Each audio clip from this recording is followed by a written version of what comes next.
Right. ప్రస్తుతం మనతో పాటు ఏదైతే దీనికి సంబంధించి చాలా వరకు పెద్ద ఎత్తున అంశం అనే చెప్పొచ్చు. సో ముఖ్యంగా ఫోన్ ట్యాపింగ్ కేసు కావచ్చు, లేకపోతే ఏదైతే నిరుద్యోగులపై చాలా వరకు కొన్ని విమర్శలు కావచ్చు, ఆరోపణలు కూడా వినిపిస్తున్నాయి. సో ప్రస్తుతం మనతో పాటు ఉన్నారు ఏదైతే లైబ్రరీ కార్పొరేషన్ చైర్మన్ రియాజ్ గారు ఉన్నారు. ఒకసారి వారి మాట తెలుసుకుందాం. సార్ నమస్తే. చెప్పండి సార్, అసలు కాంగ్రెస్ ప్రభుత్వం వచ్చి 2 ఏళ్ళు అవుతున్నా కూడా ఇంతవరకు మొన్ననైతే నిరుద్యోగులు నోటిఫికేషన్ వేయట్లేదు కాంగ్రెస్ ప్రభుత్వం అని చెప్పేసి చాలా వరకు ధర్నాలు అయితే చేయడం జరిగింది. దీనికి ఏమంటారు అసలు? శ్వేత గారు, ఇంకా మనకు సమయం ఉంది. ముఖ్యమంత్రి గారు చాలా క్లియర్గా ప్రకటన చేశారు. గతంలో ఉండే నోటిఫికేషన్లు అన్నింటినీ క్లియర్ చేసాం. మన వారం రోజుల క్రితమే గ్రూప్ 3కి సంబంధించిన పెండింగ్ జాబ్స్ ఉండే వాటి కూడా క్లియర్ చేసాం. త్వరలోనే నోటిఫికేషన్స్కి రంగం సిద్ధమైంది. ఖచ్చితంగా మేము ఏ మాట ఇచ్చామో ఆ మాట ప్రకారం నోటిఫికేషన్లు ఇస్తాం. సీరియస్గా చదివే విద్యార్థులందరినీ, అభ్యర్థులందరినీ చదువును సీరియస్గా కొనసాగించాల్సిన కోరుతున్నాం. ఈరోజు ఏవైతే విమర్శలు ఉన్నాయో విమర్శలు ఏవైతున్నాయో అవి ఉద్దేశపూర్వకమైన విమర్శలే. వాస్తవంగా గతంలో పెండింగ్లో ఉండే ప్రతి ప్రభుత్వ ఉద్యోగాన్ని మేము క్లియర్ చేసాం. ఇప్పుడు రాబోయే కాలంలో కొత్త నోటిఫికేషన్లతో మేము ఉద్యోగాలు వాగ్దానం చేసామో ఆ వాగ్దానాలను మేము నిలబెట్టుకుంటున్నాం. సార్, ఏదైతే ఫోన్ ట్యాపింగ్ కేసు తెలంగాణ రాష్ట్ర వ్యాప్తంగా సంచలనంగా మారింది. సో ఈ ఫోన్ ట్యాపింగ్ కేసుకు సంబంధించి చాలా వరకు కొత్త మలుపులు తిరుగుతున్నాయని కూడా చెప్పొచ్చు. సో అసలు కేటీఆర్ విచారణపై మీరు ఏమైనా మాట్లాడాలనుకుంటున్నారా? ముఖ్యంగా శ్వేత గారు, ఫోన్ ట్యాపింగ్ దుర్మార్గం. అది భారత రాజ్యాంగానికి వ్యతిరేకం, రాజకీయ విలువలకు వ్యతిరేకం, నైతిక విలువలకు వ్యతిరేకం. ఒక వ్యక్తుల మధ్య జరిగే ప్రైవేట్ టాక్ని వినడమే దుర్మార్గం కదా. అమ్మ తల్లుల కూతురుల మధ్య, నాన్న కూతురుల మధ్య, కుటుంబ సభ్యుల మధ్య, బిజినెస్ డీల్స్ మధ్య, స్నేహితుల మధ్య వచ్చే డైలాగ్స్ వినడమే ప్రజాస్వామ్య స్ఫూర్తికి వ్యతిరేకం. భారత రాజ్యాంగంలోని ఆర్టికల్ 19 భావ ప్రకటన స్వేచ్ఛను ఇస్తూ ఉంది. కాబట్టి కేసీఆర్ గారు పూర్తిగా అహంభావంతో ఫోన్ ట్యాపింగ్ రూపంలో ప్రతిపక్షాలు లేకుండా చేయాలనుకున్నాడు. ప్రతిపక్షాలను భూస్థాపితం చేసుకోవాలనుకున్నాడు. ప్రజలు ఆయన్నే భూస్థాపితం చేశారు. కాబట్టి ఎప్పుడైనా కూడా నేరం చేసిన వాడు ఈ రోజు కాకుండా రేపైనా శిక్షకు గురవుతూ ఉన్నాడు. ఈరోజు మేము ప్రజాస్వామ్యం పట్ల విశ్వాసం ఉంది, భారత రాజకీయాల పట్ల విశ్వాసం ఉంది, రాజ్యాంగం పట్ల విశ్వాసం ఉంది. ఖచ్చితంగా వాళ్ళు ఏ గోతిని తీశారో ఆ గోతిలో వాళ్ళు పడిపోయినారు. మొన్న హరీష్ రావు విచారణ జరిగింది, కేటీఆర్ విచారణ జరిగింది, రేపో మాపో కేసీఆర్ గారి విచారణ జరగబోతుంది. అధికారులు అప్రూవర్గా మార్చి చెప్పారు కదా, ఫలానా పెద్దగా చేయబట్టే మేము ఫోన్ ట్యాపింగ్కు చేశామని అధికారులు చెప్పారు. కాబట్టి ఏ ఫోన్ తీగలను అయితే వాళ్ళు వినాలని ప్రయత్నం చేశారో ఇప్పుడు ఆ ఫోన్ తీగలే వాళ్ళ మెడలో చుట్టుకున్నాయి. మేము తీగలాగాం, డొంక కలిగింది, బీఆర్ఎస్ నాయకత్వం బయటకు వచ్చింది. ఖచ్చితంగా వాళ్ళు ఏ స్థాయిలో ఉన్నా, ఎంత పెద్దవాళ్ళుగా వాళ్ళు భావించినా చట్టం ఎదురుగా అందరూ సమానమే. కాబట్టి వాళ్ళకు శిక్ష పడడం తప్పదు. ప్రజలు అదే కోరుకుంటున్నారు. కాబట్టి డెఫినెట్గా కేసీఆర్ కానీ ఆయన కుటుంబ సభ్యులు కానీ డెఫినెట్గా వాళ్ళు నేరం చేసినట్టుగా ప్రూవ్ అయ్యే అవకాశాలన్నీ మనకు సాక్ష్యాల ద్వారా కనబడతా ఉన్నాయి.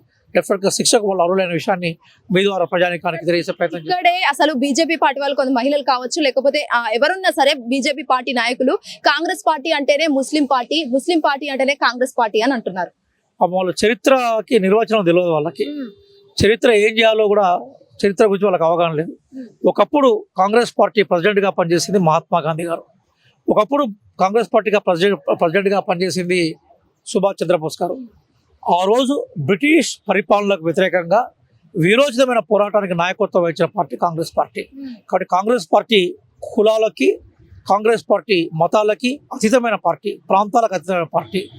భారతీయత అనే భావాన్ని ఈరోజు రిపబ్లిక్ డే, ఈ రిపబ్లిక్ డేని రాజులు లేదా రాణుల పరిపాలనకు సంబంధించిన గొప్ప ప్రజాస్వామ్య వ్యవస్థని ఏర్పాటు చేసింది కాంగ్రెస్ పార్టీ.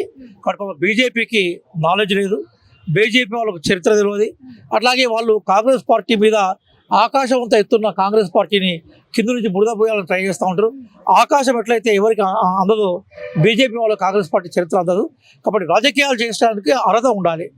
రాజకీయాలు చేసినప్పుడు విధానాల మీద, సిద్ధాంతాల మీద మాట్లాడాలి. వ్యక్తిగతమైన ఆరోపణలు, అబద్ధాలు చెప్పడం ద్వారా అది ఆరోపణలు చేయలేదు. హిందూ, ముస్లిం, సిక్, ఇసాయి ఆపస్ మే భాయి భాయి.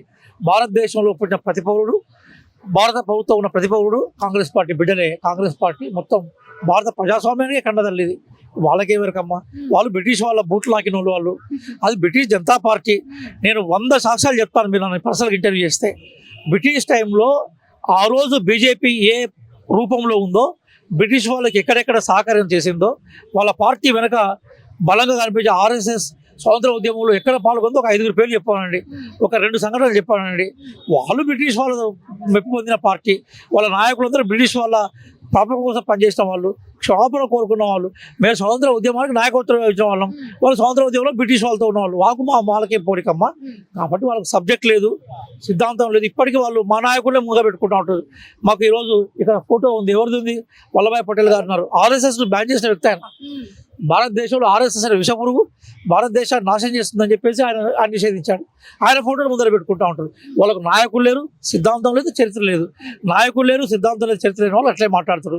దాన్ని మేము పెద్దగా పట్టించుకోవాల్సిన అయితే హరీష్ రావు సిట్ విచారణ తర్వాత కేంద్రం వంటి బండి సంజయ్ గారు కూడా ఎట్లా అంటే అసలు హరీష్ రావుకి ఇందులో సంబంధమే లేదని మద్దతుగా మాట్లాడారు. మరి ఆ మాట్లాడడం అలాంటి కరెక్టేనా? అసలు బండి సంజయ్ గారు ఎప్పుడే మాట్లాడతారో ఆయనకే ఒక్కోసారి అర్థపడుతుంది.